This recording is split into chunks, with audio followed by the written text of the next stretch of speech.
Well, hello, everyone. It is such an absolute pleasure to have all of you with us today, wherever in the world you may be, whatever time it is in your area. Thank you so much for choosing to join us today for our discussion about governance, leadership, and opportunities, particularly as they pertain to women. My name is Catherine Clark, and I'm delighted to be your moderator. We have an absolutely stellar panel of guests whom I'll be introducing shortly. But first, I would really like to thank West Coast Opportunity Accelerator and the Canadian Ecosystem Institute for making this event possible. We are very grateful for their support. As you know, events like this don't happen without that kind of support. So our aim today is to have an inspiring conversation, but also a strategic conversation. We're going to hear from our guests about the challenges and opportunities they've faced, but also their advice for women, for entrepreneurs, and for businesses. To get us started, I am thrilled to introduce Caroline Cody, an award-winning business person, a sought-after speaker, and the founder and chief equity officer of Women in Governments, also known as La Gouvernance au Féminin. It's a nonprofit organization with a mission to encourage women to develop their leadership skills, to advance their careers, and also to sit on boards. She's been named one of the top 100 most powerful women in Canada. She's the recipient of the UN Women Award. Really a remarkable person who dedicates her life to women's equality rights here in Canada and around the world, and to helping women access executive roles and board positions. We are delighted to have Caroline Cody here with us today. Bienvenue, Caroline, et à vous la parole. Merci beaucoup, Catherine. Hello, everyone. It is such a huge pleasure for me to be here today. And thank you, Chris Guerra and Diana Chang, for the invitation and for this wonderful panel.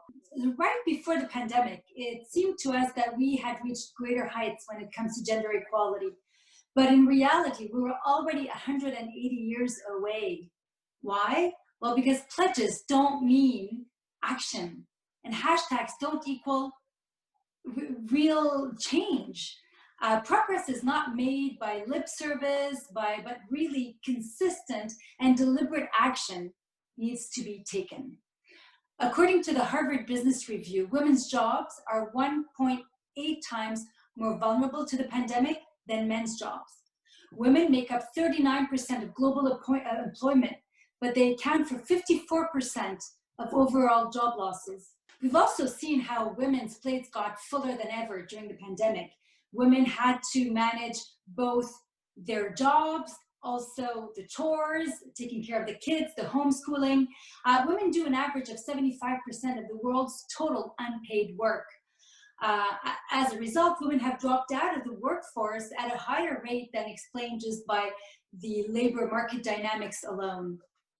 Now, luckily for the younger generation, fathers are much more involved in their children's lives, but apparently they're still not doing the dishes. So things really have to change. Now, globally, less than 8% of Fortune 500 CEOs are women. If we look at just Canadian companies, that number is less than 4.4%. And women in executive officer positions, they still earn about 68 cents for every dollar that their male counterpart makes.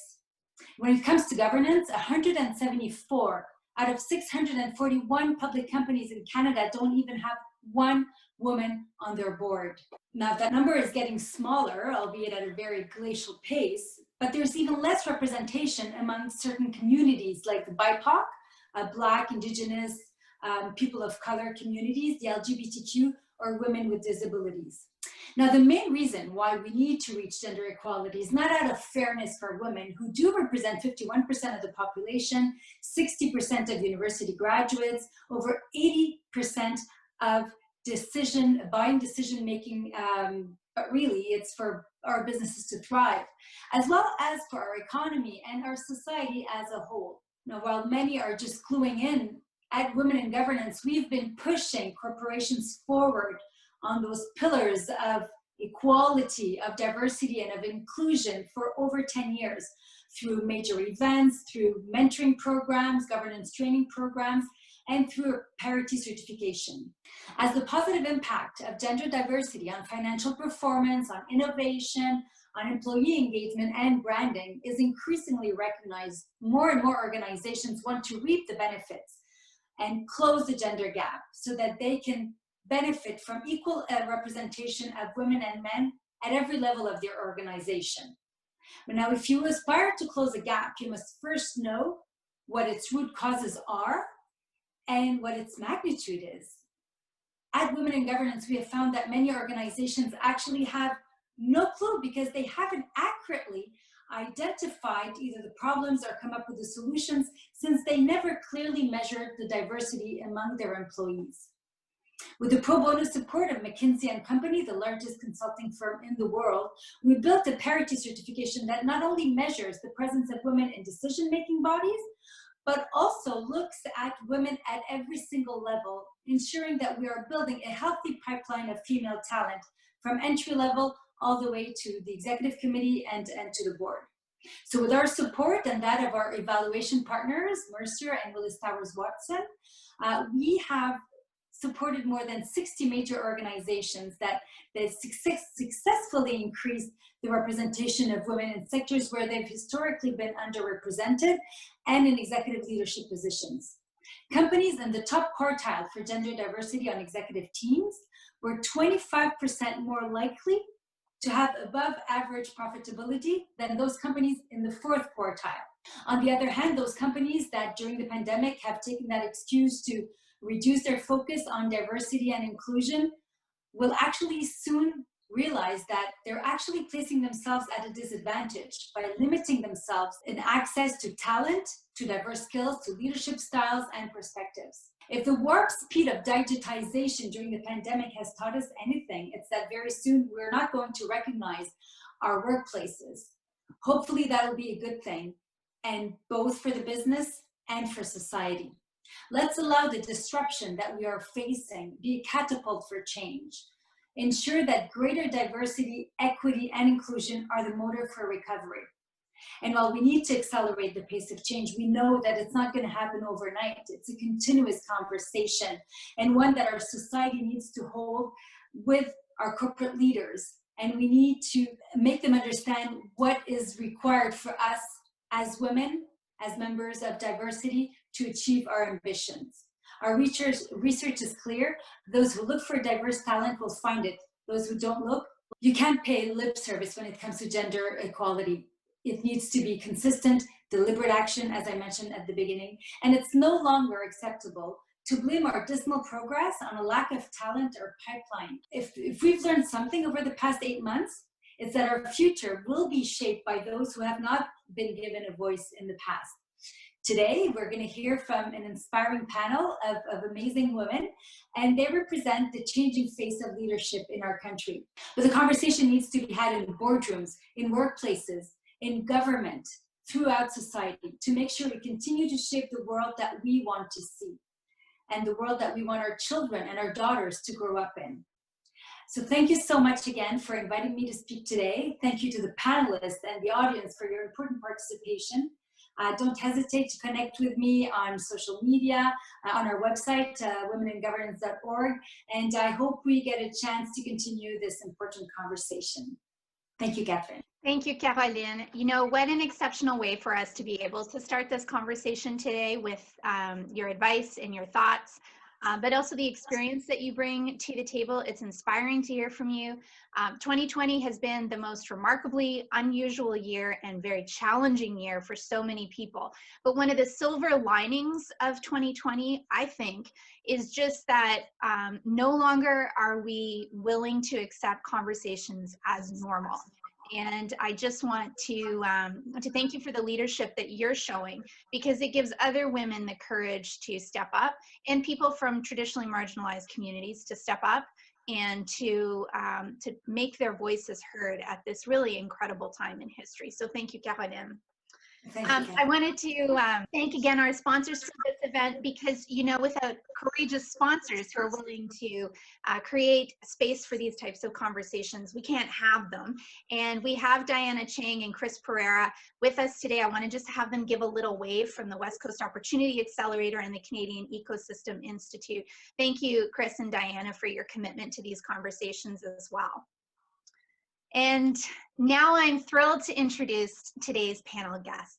Asma Metkal is a feminine leadership coach and business strategist. She's the founder of Fire and Flow, an academy where she mentors and coaches women entrepreneurs and leaders across the world to reclaim their power and activate their feminine leadership so that they can create a life of prosperity, purpose, and potential. She's on a mission to empower over 1 million women to claim their feminine leadership, channel their fire, and live in a state of flow. And we're going to hear more about that a little bit later. Asma, can you give us a wave? We're so glad to have you with us.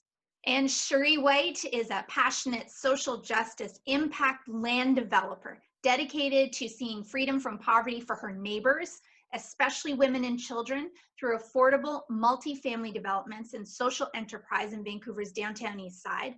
With the support of local partners, philanthropists, social impact investors, and the City of Vancouver, she's on a venture to radically lead a revitalizing team through a grassroots initiative to ultimately end poverty and homelessness in Vancouver's east side. Welcome, Cherie. We're glad to have you here. Jasmine Maney is a project management professional with over 13 years of experience. She's currently focused on managing the build of TELUS's fiber optic infrastructure program to enable enhanced digital connectivity within Western Canada. She's a keen advocate for supporting humanitarian projects, continuously striving to lift her community, and has been an avid volunteer for various nonprofits for 10 years. We're really glad to have you with us. Jennifer Lee is a UBC double degree graduate with a background in kinesiology and nursing. She currently works as a registered nurse in an acute medical unit and is the founder of her own nonprofit organization called Care to Live Foundation, which works with senior populations in the Lower Mainland. And last but not least, and Jennifer, it's great to have you here too. Last but not least, we have Nicole Mann, who has more than 20 years of public relations and communications experience managing high-profile crises for Fortune 500 companies, nonprofits, and foundations around the world. She's now transitioned to be an entrepreneur, and she founded SOS 360, which is a company that trains school leaders on how to create the safest environment possible for children to learn. So a real and genuine welcome to each and every one of you. Thank you very much for taking the time out of your busy schedules to be with us today. Asma, I'm going to start with you because your job description is really intriguing. People lead differently, regardless of gender, but your own work centers around coaching and mentoring women to activate their feminine leadership. Can you tell us what that means, Asma? Yeah, for sure. What I have realized in all my career and the work with women is that, and my own experience and my own story is that a lot of women like wear a masculine shield or a mask in order for us to be successful in our life, in our business. Like because of society or the culture, the religion, whatever we're from, I'm originally from Morocco, like then the preconditioning is that women is like, I'm gonna show them that I'm capable and that I can do it. And we go into this place of just like doing and going after the goals and moving our happiness pole that I call it. Once I hit this, I'm gonna do this. No, I need more. And then we keep going. And I realized that there's this big gap between women like completely forgetting about our feminine essence, our feminine power, like what really makes us us. And what COVID is teaching us right now in this new normal is that companies and societies are looking for collaboration and connection and feeling heard and seen and appreciated, which are all natural traits of women. But because we've just been so preconditioned to act a certain way to be successful, and it works, it really like makes us. So for me, it's really wanting to bring this awareness that all of us, that no matter the gender, we have feminine energy and masculine energy within us, and allowing women to really tap into this beautiful feminine essence and really bring this essence and this natural trait to the front and center and lead from that place. Lead from a place where they are fully owning and being authentically themselves, having like a voice, sharing who they are, and thinking and recognizing that being feminine is fierce and powerful and beautiful, and it's not weak. And so I am in this mission of helping women be in their fire and in their flow and really connecting to confidence and intuition and leadership and aligned action and collaboration, and showing them that there is a way when you put all of these feminine leadership traits together, you'll be able to create an incredible business, an incredible community. And if we have more of that in the government, it's just going to be an incredible world for us. Yes, such an interesting work that you do. And you're right, not just government, but businesses around the world, empowering women to really be their authentic selves and to embrace their own leadership qualities is integral to creating stronger workforces. So really very interesting to hear about what you're doing. Cherie, you're working to build affordable multifamily developments and create social enterprise in Vancouver's downtown east side. And most of us who are Canadian, who are part of this conversation today, know that that's one of this country's truly marginalized communities. Yeah. How can programs like the ones that you're leading help lift women out of poverty and frankly, even help set them on an entrepreneurial path that allows them to potentially bring other women along with them? Well, it's not going to be solved overnight, that's for sure. It's definitely a long-term commitment. Ending poverty in the downtown east side is something that is taking a long time to get here, so it's going to take a long time to get out. I couldn't agree more with what Carolyn said about action and hashtags moving into action. And that's definitely my leadership style, is definitely getting out and talking to people and building the relationships. I don't think we could have this conversation without talking about the women that are stuck in prostitution in my neighborhood. And that's a big passion for me, is to help women move from an oppressive place and an oppressive mindset, that they believe this limiting belief that this is the only reason why they have their purpose in life is to be like stuck in prostitution. And I want to be very, very clear that there is no judgment around that, but instead I want to help women by leading by example. And there was, I can't help think about when I was on my honeymoon in Jamaica, there is a waterfall where you grab onto the person in front of you and you grab onto the person behind you. And there's this pull that you walk up this amazing waterfall and beside you. And I think that is my style of leadership, that I grab onto other female developers like Sherry Largeri. I'm saying it so wrong. I practiced it 10 times before to say her last name right. She is from Spotlight Developments in Toronto, and she has a all-female development team, and she inspires me in what she has done. She bought a piece of land that is used for a strip bar, and she turned it into social housing for single moms. And that was so inspiring to me. So I feel like I'm grabbing on to her, that pulls me along as a mentor, but I'm grabbing along to the woman that's beside me. Literally, she's my neighbor in the downtown east side, and I'm pulling her along, and we have these conversations where you say, what are you dreaming about? And there was this one conversation where she said, I have been doing this for so long, I've lost my dreams, Cherie. Can you help me ignite those dreams again? And I really think that is how women are going to move from being stuck in a poverty mindset and stuck in oppressive thing like prostitution, and move into leadership as we grab onto each other's hands and pull each other by example and lead by example. That's super inspiring. And the comments that you make also about some of the industries that still exist, which truly marginalize women, but also criminally punish women. These are the types of barriers that as women, but also as men, as society, we have to work together to break down, so that we're all able to, there's a stigma to so much that women face. Poverty is one of them. So really inspiring words, and looking forward to hearing more from you.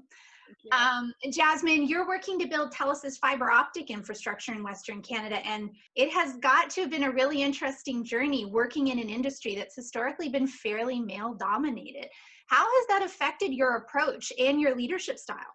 Perfect. Thank you, everyone, once again for having me. And thanks, Catherine, for asking that question. It's definitely been a journey to get here. And I will preface this with my optimistic nature, and not to be a Pollyanna, but I truly do believe there are definite, profound systemic hurdles for getting here. But there is a notion that I've held very strongly, which is having a North Star. I started out in engineering. I was one of the 5 women in a class of over 150 in the Ryerson Institute in Toronto. And by the time we graduated, we had 50 people, and I was one of those 50 people. So it was a very hard course that we dropped out of. And then I've had a long journey within consulting as well, where it has been historically male dominated. So my entire career trajectory has been around men, being the only woman on the table most often. But again, I want to go back to the fact of what is it that you hold dear to your heart, and really the nurturing of your family and your support system. So I'll take a moment to share a personal story. My father, it's me and my brother, we're a small family, and historically coming from a brown background, from a South Asian background, women are not given as many opportunities as males have been. But my father from the start has said he's got 2 sons and I'm one of them. So I honestly have never looked at myself in a way where I feel different to the people around me. I think the only comparative that I've held is whether, what can I learn from them? Where is their intellect taking them? And what is their idea that's driving them forward? So definitely there is something to say in the fact that we all need to work together, from what Sherry has said, from Asma talking about feminine leadership, owning that. There is a lot of work that we need to tread, but I think it has been a test and trial for myself. Going back to what Asma is saying, there was a time when I started realizing that I was dressing modestly. I wanted to be taken in a way that I'm smarter and I'm just not maybe a pretty face. So, that label is very easily, loosely thrown around when you are in a male-dominated world. But it has been a journey where you understand what is your driving factor, and cue into that power and the confidence that we're talking about. So I would say, again, going back to the fact that there's definitely been hurdles, but I have owned my space, knowing that what drives me is showing up as a powerful leader. And in that way, what I've started doing is that's what's driven me to be the co-chair of the Y-Web Vancouver chapter. There was a time where I was seeking out women who would extend their hand, and I realized there's got to be a time where I start becoming that person and reaching out to these women and uplifting them. So similar to what Sherry was talking about, lift while you climb is one of my fundamental core philosophies, and that there's enough seats on the table. I think what allows us to be threatened is thinking it's a finite pie, and if I get something, the person next to me won't get it. But again, of course, there is that factor of educating and coaching our male counterparts and allies to help walk along the way. And that's, again, a journey that I am taking in my personal life.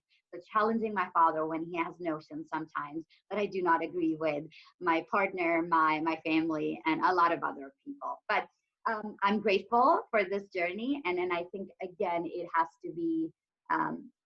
to be within us. The conflict is within us. And when we rise above it, we can push the envelope forward. Super inspiring. I do love this theme that's developing. Perhaps this is our own hashtag, even though we'll move it into action, of lift while you climb.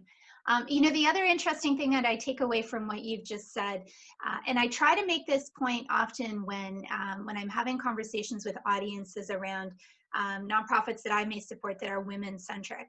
This is a journey that's impossible to take without involving men at every stage, because we can't make change on our own. This is a societal issue, and your reference to your dad and how he raised you. And if you look at a lot of the strong women who have achieved success, they had parents, male and female, who said to them, You can be whatever you choose. So I think that that's an important part of any discussion that we have, that this is not just a conversation for women. This is a conversation that involves everyone. So thank you for bringing your perspective to the table. Jennifer, first of all, you work in an acute medical unit as a registered nurse, and I would like to take a second to thank you and to thank all frontline workers for the incredible work that you've all been doing these past 9 months in particular. We truly owe you an enormous debt of gratitude, and I wanted to say that right off the top. I also, I wanted to talk about your own nonprofit. So you've started one that works with seniors. You also work full-time. How are you able to combine what feels like 2 full-time jobs?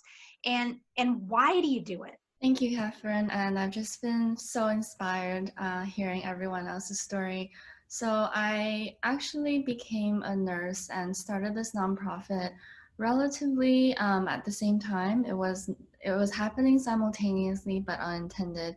The story behind why I created my NPO had, to do personally with my grandpa, who was back in China and received a knee surgery, and he did not receive very good post-surgical care or rehabilitation services, which is a strong area that's lacking in China right now related to physiotherapy. And I thought, I felt so helpless just watching him, and he deteriorated after that. And I thought, if I couldn't help my own grandpa, then I wanted to help more seniors like him to really enjoy the process of aging and recovery from chronic illnesses and disease without having to suffer from the lack of interdisciplinary care.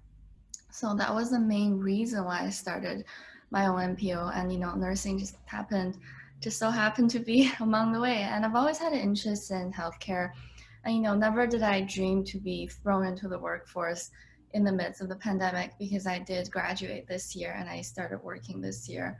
At the peak of the pandemic, I was actually a preceptor at one of the hospitals, and they had to take us out. But then, I went back to that unit because that's where I really enjoyed work. And now I'm working with, acute medical patients and COVID patients. So it's been challenging. I think this year has been so full of growth for me, and it's made me realize so many things just by working with so many different populations.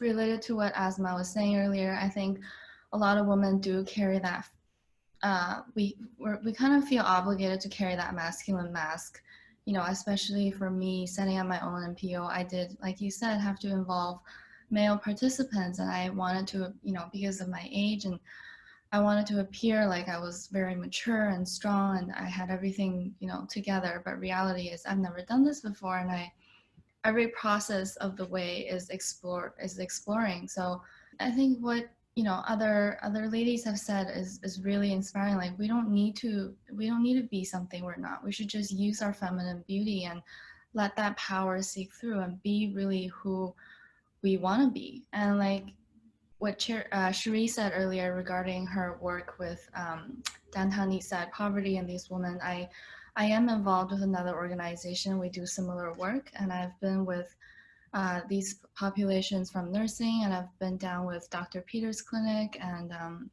Union Gospel Mission. I've worked really closely with these populations, marginalized women who receive really little care, both from society and a medical approach.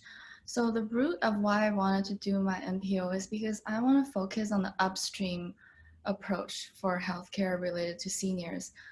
It's an approach that examines and addresses root causes rather than symptoms, which can, I think, improve long-term outcomes and decrease healthcare costs. That's really the vision of my NPO. And in real terms, this might look like people from a particular community repeatedly coming into the emergency department with gunshot wounds or persistent unstable disease. And rather than treating the wounds and disease and sending these people back to where they came from, such as shelters and, on the streets even, we can look upstream and ask, what would it take for this to never happen again? So chronic daily stresses of poverty, like earning lower potential and lower educational attainment, can have been associated with community violence and other health inequities. And I've seen this with my own eyes, including lower life expectancies, higher rates of homicide, substance abuse, worse health outcomes overall. And many patients come from communities that have been disinfected for decades, which has created structural barriers and gaps in domains of thriving, such as income, financial stability, wealth building, housing, affordable foods, education. And that's something I want to change, not just with, these marginalized populations, but also with seniors in the community, because I come from a immigrant background. So I know the struggles, the language barriers, the culture barriers that a lot of seniors face in our community who really don't know how to access our very, very wide variety of healthcare resources. So that's something I want to focus on. It's really incredible to hear you describe all the work that you're doing. And you're absolutely right that we have to look upstream, and we have to look at prevention, and we have to look at breaking down, as you say, the structural inequalities that are leading to these ongoing vicious circles. So congratulations to you for the work that you're doing, and thank you for being a part of this conversation, Jennifer. Thank you, Catherine. Now, Nicole, you've spent most of your professional career so far helping other people communicate effectively, but now you've started an organization that helps create safe school environments. Talk to us about what led you to make that change and how you got to this place. I'm so happy to be here. Thank you for including me in the conversation. And Catherine, you have an incredibly adept way of succinctly communicating such a monstrosity of a transition in my life. It took my entire career to get to this point. So I did have a long corporate career, but I always had this like sort of whisper in my head that I wanted to be an entrepreneur, but I never could quite figure out in one topic. But something happened to me when I was 14 years old.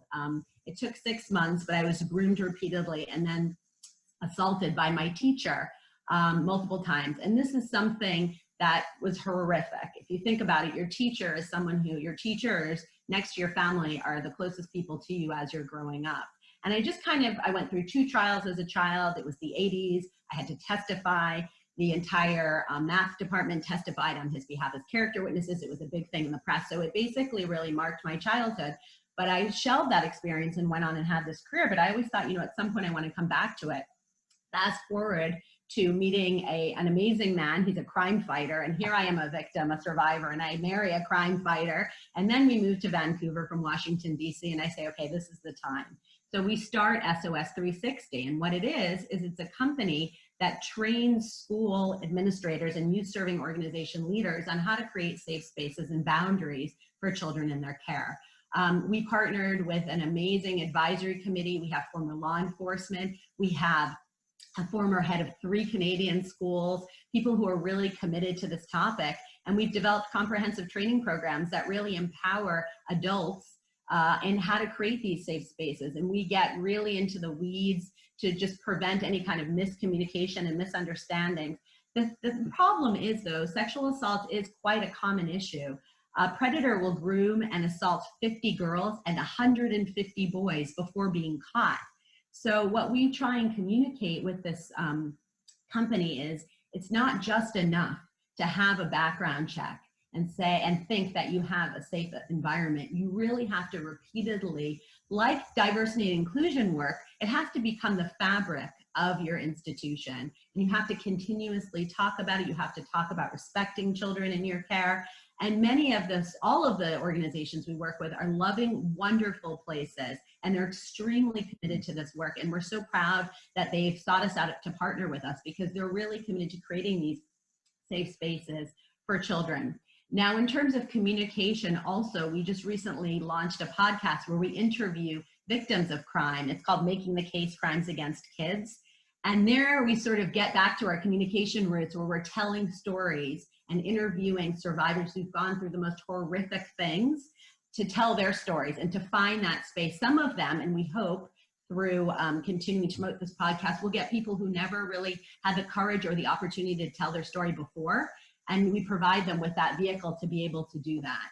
And so for someone who never studied crime, I never studied social work or psychology, all of a sudden now I'm in this sort of trauma-informed space on a daily basis. And it is tough and exhausting both to be an entrepreneur, but also to talk about something so personal and so difficult every single day. And I have my moments where I put my head down and I say, I just can't do this anymore. But then I sort of brush myself off and get up and do it again the next day, because It is extremely empowering to be creating your own thing after having, you know, a career where you're sort of empowering other people to finally be able to do something for yourself. Yeah, but you know what else, Nicole? You're empowering other people too who are hearing your story, and it is a tough story to hear, especially as a parent, to hear of the dangers that children face, especially with the people they trust the most, and the experience that you went through, and the fact that you're willing to get up every single day and fight to make things different for other kids so they don't have to go through it. That's really motivating and a very powerful message. And I admire you profoundly for that. And I'm glad that you had this career change, because the ability to communicate is essential in these conversations, right? You have to be able to tell the story and why it's important. So well done. Thank you. Mentorship has provided a really big opportunity for me. I do have in my company a mentor. He's a man who retired from law enforcement, and when I first started this company, we went and had coffee at Starbucks, and he told me his story of sexual assault. And how he went on to have a career as a Seattle police detective and then head of Interpol's crimes against children. And he carries that story with him every day. And when I started this company, I had never told my story publicly after the 80s, after I testified in those trials. That was it. And then I had started talking about it, and I had to find my voice, and I was crying and freaking out. But just having him sort of that much further ahead and doing it, he kept saying, "You can do it, Nicole. You can find your voice." And I do think that if you find mentorship with men and women, all different ages, all different aspects of their career journey, all different types of careers, it really sort of helps you pick and choose from their experience what you can use to empower yourself. So I'd like to build on that as we get into some more specific questions now. And Jasmine and Shreya, I saw you nodding. Jasmine, I'm going to go to you first about the mentorship element. Have you had a mentor? And if yes, and even if not, do you have any suggestions for women how to find a mentor? I mean, what are you looking for in a mentor? Thanks, Catherine. I'd like to take a step back. I think what's important before finding a mentor is investing time in yourself. Often enough, we will rashly say things like, "You don't even know me," or "You do not even understand me." And we can say that in personal settings and professional settings. But how comfortably can we say, how much do we know ourselves? What are our values? What is it that drives us to have those behaviors, have those conversations? So something that's been has had a profound impact on me is investing the time to understand what are my drivers. And that could be through the form of journaling, that could be through the form of probing questions into understanding why you do the things that you do. And what I understand, and it sounds a bit diminutive, but I feel sometimes you can be your own mentor, because through your life journey and through your own experiences, you can have a different lens as you move on through your life. And that being said, we do not stop there. Volunteer, get out there. Again, when we talk about lift while you climb, like that's been a theme. Mentorship isn't hierarchical. Mentorship isn't age-based. It's really about the conversations, and it can come from you sharing your experiences, which allow you to learn about yourself. So you could be mentoring somebody else, giving them advice, being their champion, and in the process, you will find something that is of value to you where you can develop and grow on. But again, I think the basis or the bedrock for my mentorship journeys have been being vulnerable and having open conversations in the circles that I communicate with. That could be at work, that could be, in my personal life and in volunteer roles. And then I even though I do truly believe that there is a lot of value in having a formal mentorship program, but I truly do believe our lives should be a mini experiment or thought experiment in getting to know and understand other people around you while you dig into your own soul and figure out who you are. So having informal mentorships and conversations leads you to find that one champion who will stick by you. I don't know if I answered your question. Yeah, I felt like, huh? No, you did it. Because I think that there's a lot of conversation about some people couldn't have seen their career paths without the support of a mentor. And other people didn't feel that that was a very helpful way for them to proceed. And everyone's journey is different. And on that front, Asma, it'd be interesting to hear from you in terms of whether there are specific strategies that you talk to women about to help them develop and guide their own career path. I mean, what do you say to them to help them put some focus into where they're going and how they can be the best leader possible? Yeah, thank you so much for this question, Catherine.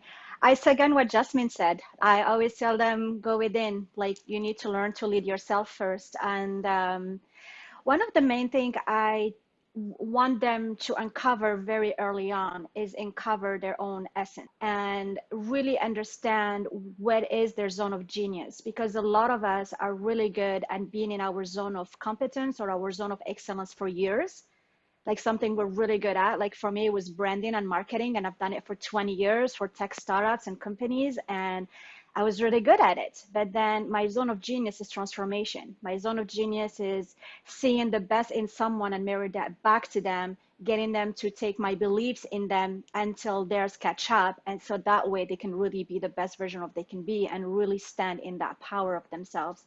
And so one of the simple tactics that I tell them to do is ask around you what is that you do so naturally and so brilliantly at the same time.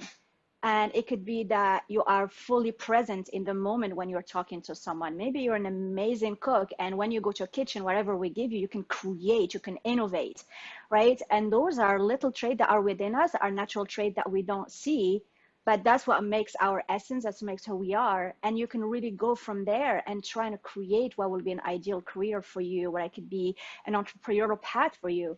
For a lot of women that come and work with me, they do a job, or they have a job, or they have they decided to create a company, but then when we start really looking down, they're like, oh yeah, I'm just doing that because I think having an e-commerce is the way to go. Oh, I'm doing this just because I think I need to have an e. But then when we go deeper, then we realize other things. Like I had a client, she was a nurse, and she's like, I never knew I had all this feminine essence within me, but when I go to the hospital, I don't use them. I'm like, how is that possible? The whole reason why you chose to be a nurse was coming from your heart. You wanted to care. And her answer was like, no, as soon as I'm at work, like it's structure, it's efficiency. And I have to shut off that area and I can't. And now, like by her having that awareness, she was able to bring more of that forth. And now she decided to become a peace ambassador and go and help orphanages. But that only happened because she was able to one, give herself permission, which is a big thing for women, and two, allow herself to go within her feminine essence and bring that forward and create from that beautiful place where they can go create their career. Mm-hmm. Yeah. And in terms of mentors, I always say have a man and women, like have both. So that way you have that masculine, go take action. Also you have that feminine, where you have that nurturing, that insight, that community, like how we can create shared vision, shared mission, and building from that. So creating that beautiful harmony. Really interesting points. And you know, in terms of creating a vision and having core motivators, I think that that's something that a lot of women wonder about, you know, like what is it that really motivates me and how can I turn that into success for myself? It would be great to hear, Cherie, what your own core motivators are. I mean, what gets you up in the morning? Well, it's definitely the inspiration stories of my neighbors that are stuck in poverty and they become the leaders that they desire to be. I mean, that it's the stories of people that have gone from abuse and drug addiction to absolute freedom. That and I get to be a part of that and walk alongside that. So in that sense, I have this amazing opportunity to join hands and be a part of people's lives as they are on this long-term journey of freedom. And so that is hugely inspiring. Like when I get up in the morning, I'm getting up for Anne and her 3 kids, that she has a mental illness of depression. And I know her personal story, that she struggles daily to get her kids to school and to make sure there's food on the table. And she's choosing something other than poverty. She's choosing something other than that welfare check. And if she can do that, if she can do that without those supports that I am so blessed to have, of, you know, a place to live, food on my table. Heck, I live in a community where we take turns cooking. I don't have to cook every day, you know? And if she can do that, without those supports, my goodness, you know, what does that say for me? It's just being in this neighborhood. This neighborhood gets so much of a bad rap, especially around women. And there is so much hope here. There is so much positivity here. The media loves to play on the drama of this neighborhood. And don't get me wrong, there is a lot of really tough things going on in the downtown east side. But my goodness, you know, there's so much beauty as well. And that is definitely a motivator for me to keep going, as I think Nicole was describing those days where we just are like, I say, I just want to go be a Subway sandwich artist. Like, I'm going to give up this entrepreneur stuff. It's way too hard. I'm going to go and build sandwiches instead of buildings. I have those days, and I know exactly what you're talking about. And it's my neighbors that motivate me. But yes, without mentors, I would never be where I am today. And, you know, and I think that fear is a big deteriorator. Like, one of the questions you asked was, where do you find these mentors?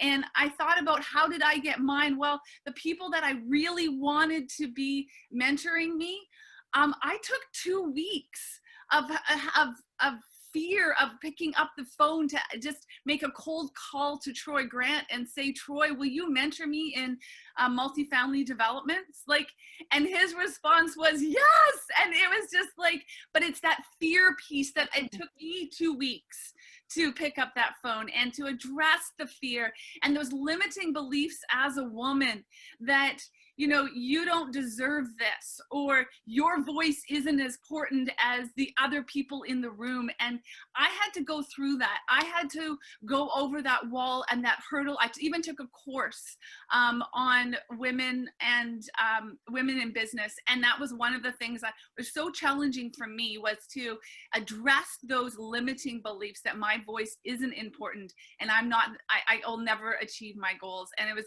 and really thankful for that. So I wouldn't be. We can be our own worst enemies, can't we? We're often very reluctant to, certainly at the beginning, hear the word no. No hurts. No is embarrassing. No can be a shock. And yet no is a part of a personal journey too, because it helps us think, okay, well, what's next? How do I do this differently? How can I achieve my goals, even though this door has closed? So excellent points. And you know, Jennifer, I'd be interested on that front to hear from you about the best career advice or even personal advice that you've ever received, because you're doing 2 very busy things, and you must have had people say both good things and bad things about the amount of commitment you're putting into your life. What's the best advice you've received? Okay, I will, I guess, approach that from 2 different perspectives. Regarding the NPO, I have received a lot of negative feedback, actually. People telling me that I'm far-reaching, that I can't do it, I need a lot of money, and NPOs are all about money, and if I don't have financial resources, I'm never going to be able to build something big. I don't believe in that. I mean, I sort of do. I agree with where they're coming from. I think financial support is very important, but that's not the reason or the starting reason why I want to do an NPO. It's not just to have a bunch of money or investment so I can make something big and flashy. It's doing the small things. For example, last month we had a campaign flu campaign. We wrote articles from different interdisciplinary health professionals and really spread that article and message into the immigrant community. And then so far, what I received from hospitals, or I guess the place I work in, is that no one has been hospitalized so far for flu this year. And that makes me really, really happy, because I know a lot of people around me who never used to get the flu shot got it this year. And that's what gets me up every day, related to, you know, the motivation is what I think what I do makes a difference, no matter how small that difference is. And I wouldn't be doing anything else with my time. This is my passion. This is what drives me. Like Asma and her nurse client, I don't go to work every day with that structure and efficiency. Maybe it's because I'm not burned out yet, because I'm still because I'm still a new nurse and I love my job, and I'm not going in with that dreadful mentality of, oh my gosh, I have to take care of 4 or 5 patients, I have all these things to do. We're short staffed. It's very stressful at work, but I find that as my fuel because I take the time to really communicate with my patients. I want to know why they're here. I want to learn their story about because behind each patient is a heartbreaking story. It really is. I have learned so many, and I don't want to jump the conclusion of you're here for alcohol treatment because you're drunk. That's not. There is so much more to that. And I don't just go into the room and do my task and leave. I really do make that human connection. And I think that's what nursing is all about. It's relational care. So I guess in regards to the best advice I got for nursing is really just be true to your heart and always remind yourself why you started this profession in the first place, why you want to be a nurse in the first place, because we know that nurses don't get paid as much as a real estate broker or a mortgage broker. And it's hard work, it's 12 hours, it's day and night, it's exhausting physically and mentally. And the rate of burnout right now is highest ever because of COVID and everything else that's going on. So I wake up every day with that reminder of, no matter how much time has passed, I am telling myself of why I want to do this. And on my other side of the NPO, I think it's, being nursing has given me so much more perspective to help me build that NPO and has given me so many resources in healthcare to really do what I want to do. And I'm very thankful and appreciative of everything I have right now. So Yeah, wonderful answer. And it's an important reminder to people to go back to the basics. I mean, for women to think, why did I get into this? Why am I doing this? And that can help to motivate us when we, like we were talking earlier, get out of bed in the morning and to keep putting one foot in front of the other. On the flip side of that, though, Nicole, 2020 has forced a lot of women to reevaluate what they want out of their lives.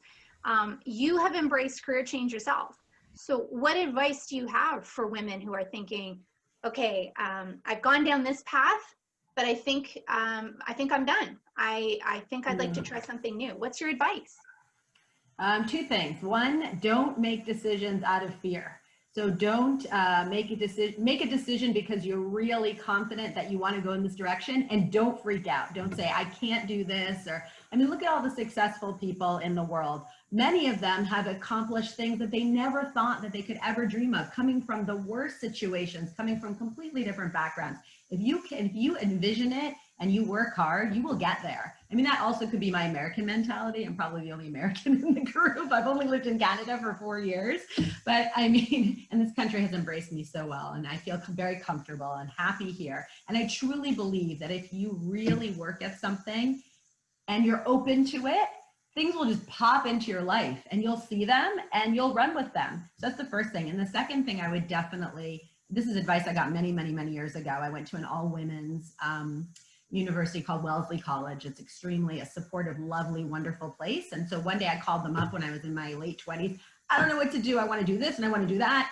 And the woman said to me, slow down. You can have everything you want in life, not all at once. Right. If you're deciding that you want to take some time off to be a mom, do that. But then realize you can go back to work and you can have a career as well. You can chunk your life out and accomplish all the things you want. Just give yourself some space and time to do it. Mm-hmm. So that's it. Yeah, I think that is such exceptionally important advice for women, because we do tend to think, okay, I want to do everything and I'm going to do it all right now. And you can't do that. But what's interesting is that we're able to have this kind of a conversation today because of our moms and our grandmothers who went before us. Because I know my mom in law school was told that she could either choose to be a lawyer or she could choose to be a mom, but she couldn't be both. So, we have the luxury to have this conversation now, but also to continue, as the point was made earlier, to pull other women along with us as we go so that our daughters have it that much easier, and their daughters, etc. We're getting close to time for this conversation, and I really want to talk about governance, because one of the ways that you make change is by ensuring that women are in positions of power to drive that change forward. So Jasmine, we are still seeing such trouble in getting women in. And Caroline Codzi noted this at the beginning, of getting women at boardroom tables in for-profit companies, not just nonprofit companies. So what do companies need to do to actively ensure that more women are on their boards? Absolutely. Thanks so much. And following up from a lot of the conversation that has followed us up until here, something that I want to remind and build up on what Nicole said as well. I think the rhetoric of having it all is antiquated, and it's almost economically implausible, right? Like, we have to realize that there's finiteness of time, and if we're choosing to give our time to one part of our parameter of our life, it's going to take away from the other. That being said, I think it's very important to empower women. It's very important to educate us and all, like, our allies and ourselves. And I think the third thing that I truly do believe is the coaching around unconscious biases. I believe we judge our cohort with the lens that has been created, as Caroline spoke about earlier. You know, we're already 180 years late to this game of creating an equitable world. So what can we do? And it starts with education, internalizing the revolution as well, but also finding those allies along the way that help you lift up. And I think the unconscious bias is much a part of my journey as it is from people around us. So something that I've noticed as I grow older, I've noticed that I do not feel different from those around me, regardless of my skin, regardless of where I come from. However, I am an immigrant to this country, now Canadian, but I am an immigrant. So I cannot control how everybody else is perceiving me. And it is in my power to acknowledge that and act upon it, to be able to pivot, understanding how they see me and how I show up. So I think it, again, starts from creating that community and that tribe of women who support each other. And not actually, the community needs to involve men and women. But again, it starts from learning our unconscious biases, self-regulating, and showing up in a way where there's integrity and that you are lifting around yourselves, and then creating those opportunities. Perhaps the time is not for me to sit on a board, but I hear about an opportunity. Am I willing to share that with those around me? Okay, we're going to try to do this. We have a little less than 2 minutes. I would love to hear from each of you, so it's going to have to be real quick. One piece of practical advice that you'd give women who are listening or watching today that they can use to help positively advance their career. And you know what, why don't we start with you, Asma? Yeah, a simple one is find your zone of genius. Ask people around you to identify that, and give yourself permission to stand in your power and share your voice. Perfect. Cherie? I used to think that once I had found success, then I would get coaches and mentors because then I might be able to afford it. I would say that if you're starting up your own business, start at the beginning with a coach and meet with them regularly, because they have a perspective that you just don't have. You're in it, they can see something different, and the advice that they can offer you can actually stop you from making some really big mistakes and help you move to your goals and find success. Great advice. Jennifer?